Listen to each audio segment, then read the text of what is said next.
प्रिय विद्यार्थियों, नवांकुर डिजी लेसन में आप सभी का स्वागत है। विद्यार्थियों, आज हम कक्षा 10 हिंदी क्षितिज के पाठ 4 आत्मकथ्य के अभ्यास प्रश्नों का और उनके उत्तरों का अध्ययन करेंगे। इस कविता के रचयिता कवि जयशंकर प्रसाद हैं। कवि जयशंकर प्रसाद का जन्म 1889 में वाराणसी में हुआ था और 1937 में उनका निधन हो गया। कामायनी जैसे महाकाव्य की रचना करके प्रसाद जी अमर हो गए। आपने काव्य ग्रंथों के साथ साथ उपन्यास, नाटक और कहानियों की रचना भी की है। कविता का सारांश। प्रेमचंद के संपादन में हंस पत्रिका का एक आत्मकथा विशेषांक निकलना तय हुआ था। प्रसाद जी के मित्रों ने आग्रह किया कि वे भी आत्मकथा लिखें, तब प्रसाद जी इससे सहमत नहीं हुए। इसी असहमति के तर्क से पैदा हुई कविता है आत्मकथ्य। यह कविता पहली बार 1932 में हंस के आत्मकथा विशेषांक में प्रकाशित हुई थी। छायावादी शैली में लिखी गई इस कविता में जयशंकर प्रसाद ने जीवन के यथार्थ एवं अभाव पक्ष की मार्मिक अभिव्यक्ति की है। छायावादी सूक्ष्मता के अनुरूप ही अपने मनोभावों को अभिव्यक्त करने के लिए जयशंकर प्रसाद ने ललित, सुंदर एवं नवीन शब्दों एवं बिंबों का प्रयोग किया है। इन्हीं शब्दों एवं बिंबों के सहारे उन्होंने बताया है कि उनके जीवन की कथा एक सामान्य व्यक्ति के जीवन की कथा है। कुछ लोग इसमें ऐसा कुछ भी नहीं है जिसे महान और रोचक मानकर लोग वाह करेंगे। कुल मिलाकर इस कविता में एक तरफ कवि द्वारा यथार्थ की स्वीकृति है तो दूसरी तरफ एक महान कवि की विनम्रता भी झलकती है। कविता के अभ्यास प्रश्न। प्रश्न क्रमांक 1, कवि आत्मकथा लिखने से क्यों बचना चाहते हैं? उत्तर, कवि जयशंकर प्रसाद आत्मकथा लिखने से इसलिए बचना चाहते हैं क्योंकि उनका जीवन दुखदायी घटनाओं से भरा पड़ा है। अपनी सरलता के कारण उन्होंने कई बार धोखा भी खाया है। वे मजाक का कारण नहीं बनना चाहते। उन्हें लगता है कि उनकी आत्मकथा में कुछ रोचक और प्रेरक नहीं है। आत्मकथा सुनाने के संदर्भ में अभी समय भी नहीं। कवि ऐसा क्यों कहता है? कवि के अनुसार उन्हें कोई बड़ी उपलब्धि प्राप्त नहीं है। उनका जीवन संघर्षों से भरा हुआ है और इस अभाव ग्रस्त जीवन के दुखों को वे खुद तक ही सीमित रखना चाहते हैं। इसलिए कवि कहते हैं कि उनके द्वारा आत्मकथा लिखने का अभी समय नहीं हुआ है। प्रश्न 3, स्मृति को पाथे बनाने से कवि का क्या आशय है? स्मृति को पाथे बनाने से कवि का आशय जीवन मार्ग के प्रेरणा से है।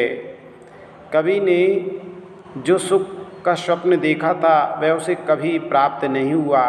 इसलिए कवि स्वयं को जीवन यात्रा में थका हुआ मानता है। जिस प्रकार पाथे यात्रा में यात्री को सहारा देता है, आगे बढ़ने की प्रेरणा देता है, ठीक उसी प्रकार स्वप्न में उसके द्वारा देखे हुए सुख की स्मृति भी कवि को जीवन मार्ग में आगे बढ़ने का सहारा देती है। भाव स्पष्ट कीजिए। क, मिला कहाँ वह सुख जिसका मैं स्वप्न देखकर जाग गया, आलिंगन में आते आते मुस्किया कर जो भाग गया। व्याख्या। यहाँ पर कवि जयशंकर प्रसाद कहना चाहते हैं कि जिस प्रेम के बस कवि सपने देख रहे थे वो सुख उन्हें कभी प्राप्त ही नहीं हुआ। उनका जीवन हमेशा सुख से वंचित ही रहा और जब सुख उनके बेहद करीब आया तो उनसे उनके करीब आते आते उनसे दूर ही निकल गया।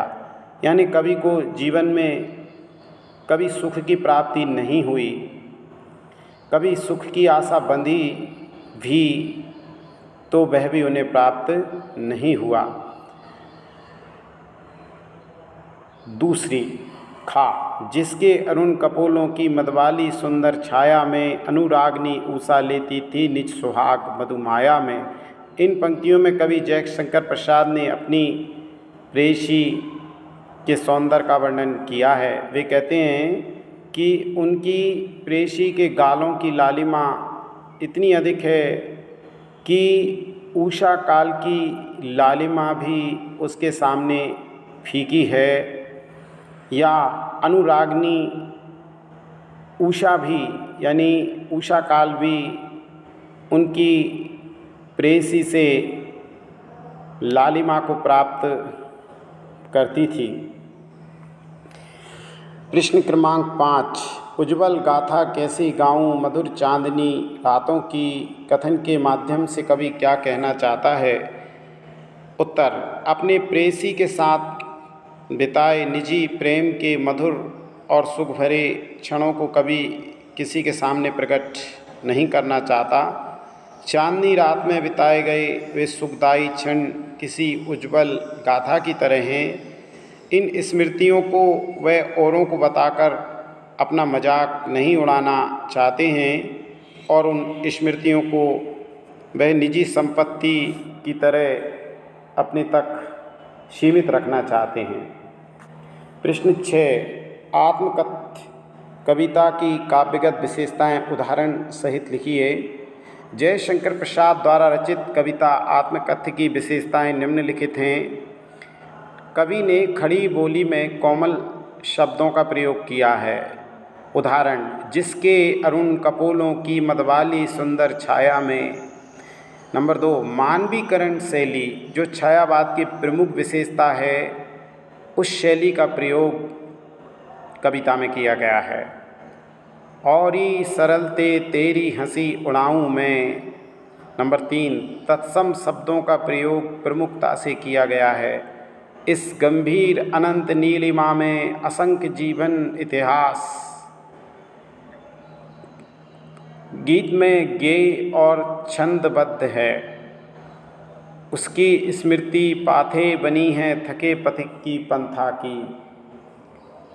प्रश्न क्रमांक 7, कवि ने जो सुख का स्वप्न देखा था उसे कविता में किस रूप में अभिव्यक्त किया है? कवि ने सुखद स्वप्न में अपनी प्रेयसी के साथ कुछ क्षण बिताने का मौका मिला था। आलिंगन में लेने से पूर्व उनकी प्रेयसी उनसे दूर चली गई। चांदनी रात में प्रेयसी के साथ हुई बातें सदा के लिए दुख में तब्दील हो गईं। रचना और अभिव्यक्ति। प्रश्न क्रमांक 8, इस कविता के माध्यम से प्रसाद जी के व्यक्तित्व की जो झलक मिलती है उसे अपने शब्दों में लिखिए। उत्तर, इस कविता के माध्यम से प्रसाद जी के व्यक्तित्व की निम्नलिखित विशेषताओं की झलक मिलती है। विनम्रता, प्रसाद जी छायावाद के 4 स्तंभों में प्रमुख स्थान रखते हैं, फिर भी वे अत्यंत विनम्र थे और अपने जीवन को उपलब्धिहीन मानकर कहते थे कि छोटे से जीवन की बड़ी कथाएं कैसे कहें। सरल स्वभाव, प्रसाद जी सरल स्वभाव वाले व्यक्ति थे। वे अपनी सरलता की हंसी नहीं उड़ाना चाहते थे, इसलिए वे कहते हैं, यह विडंबना अरे सरलते तेरी हंसी उड़ाऊं मैं। नंबर 3, यथार्थता, प्रसाद जी यथार्थवादी थे। वे यथार्थ को स्वीकार कर कहते थे, तुम सुनकर सुख पाओगे, देखोगे यह गागर रीति। प्रश्न क्रमांक 9, आप किन व्यक्तियों की आत्मकथा पढ़ना चाहेंगे और क्यों? उत्तर, यह विद्यार्थियों आप पर निर्भर करता है कि आप किन किन महापुरुषों की आत्मकथा पढ़ने में रुचि रखते हैं। फिर भी आपकी सहायता के लिए उत्तर मैं बताता हूँ। मैं उन व्यक्तियों की आत्मकथा पढ़ना चाहूँगा जिन्होंने अपनी मातृभूमि और देश के लिए सुख को ठोकर मार दिया और अपने देश के आन बान और शान के लिए ठोकरें खाई, संघर्ष किया और आवश्यकता पड़ने पर मौत को भी गले लगा लिया। मैं महाराणा प्रताप, भगत सिंह, चंद्रशेखर आज़ाद, सुभाष चंद्र बोस जैसे महान पुरुषों की आत्मकथा पढ़ना चाहूँगा। प्रश्न क्रमांक 10। कोई भी अपनी आत्मकथा लिख सकता है, उसके लिए विशिष्ट या बड़ा होना जरूरी नहीं। हरियाणा राज्य के गुड़गांव में घरेलू सहायिका के रूप में काम करने वाली बेबी हालदार की आत्मकथा आलो आंधारी बहुतों के द्वारा सराही गई आत्मकथानक शैली में अपने बारे में कुछ लिखिए। विद्यार्थी, आप स्वयं अपने जीवन की कोई महत्वपूर्ण दिलचस्प घटना अपने शब्दों में लिखें। विद्यार्थियों, आज हमने क्षितिज पाठ 4 के प्रश्नों के उत्तरों का अध्ययन किया। अगले डीजी लेसन में हम फिर से मिलेंगे। आप सभी का बहुत बहुत धन्यवाद।